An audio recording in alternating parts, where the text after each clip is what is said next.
In 2017, then Amazon CEO Jeff Bezos ordered his fledgling streaming service and production company to produce the next Game of Thrones. While it may be impossible to actually replicate the cultural impact of HBO's smash hit, Amazon Prime Video's adaptation of Robert Jordan's fantasy series The Wheel of Time is off to just as strong a start, delivering a remarkable mix of intrigue, spectacle, and magic.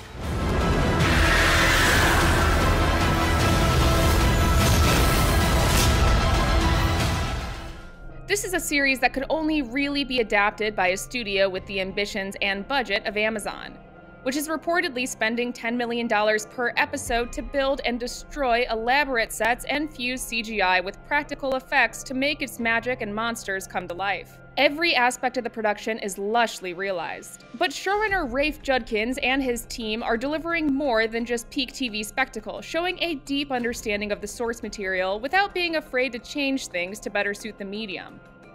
Parts of the first 3 episodes are taken directly from Jordan's first The Wheel of Time novel, The Eye of the World, but the writers have also scrambled segments of the plot and brought in characters that didn't appear until much later in the series. When entirely new scenes and characters are introduced, they largely feel like they fit well into the world and help further develop it. Meanwhile, the show has an excellent ensemble bringing the heroes and villains to life. Rosamund Pike brings a perfect stoic gravitas to the Aes Sedai Moraine, while Joshua Sadowski is an amusingly earnest and mopey Randall Thor, pining after his childhood sweetheart, Egwene Alvir, even as she makes it perfectly clear she'd rather have power than his love.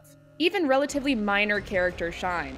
Alexander Willem's Tom Merrilin feels like an older and wiser version of The Witcher's Jaskier as he soberly sings a ballad about the dragon in a voice reminiscent of Chris Cornell or Eddie Vedder. It's no small task to introduce so many characters and explain all the factions, history, and magical rules of the setting in a way that won't lose newcomers or bore fans of the books. The Wheel of Time manages to thread the needle by showing a group or power in action, allowing us to enjoy a bit of wonder or mystery, and then using the relatively sheltered citizens of the 2 rivers as audience stand-ins who can be told what's really going on. That results in purposely jarring shifts in action and tone as a beautiful celebration turns into a bloody battle, or an intimate moment becomes something far more threatening. This action-first, explanations-later approach works incredibly well as a way to maintain the momentum without a need to try to keep us entertained with Game of Thrones' notorious sexposition.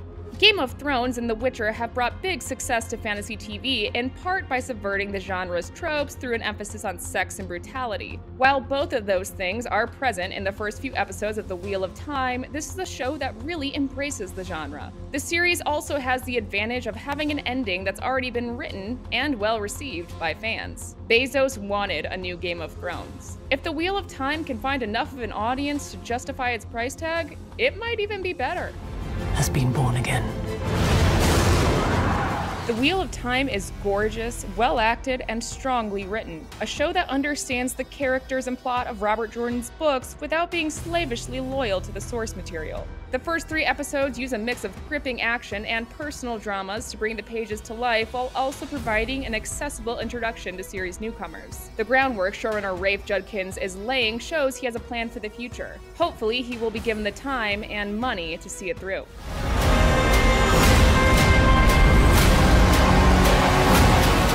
For more Wheel of Time, check out our breakdowns of the Aes Sedai and the Dragon and the Dark One.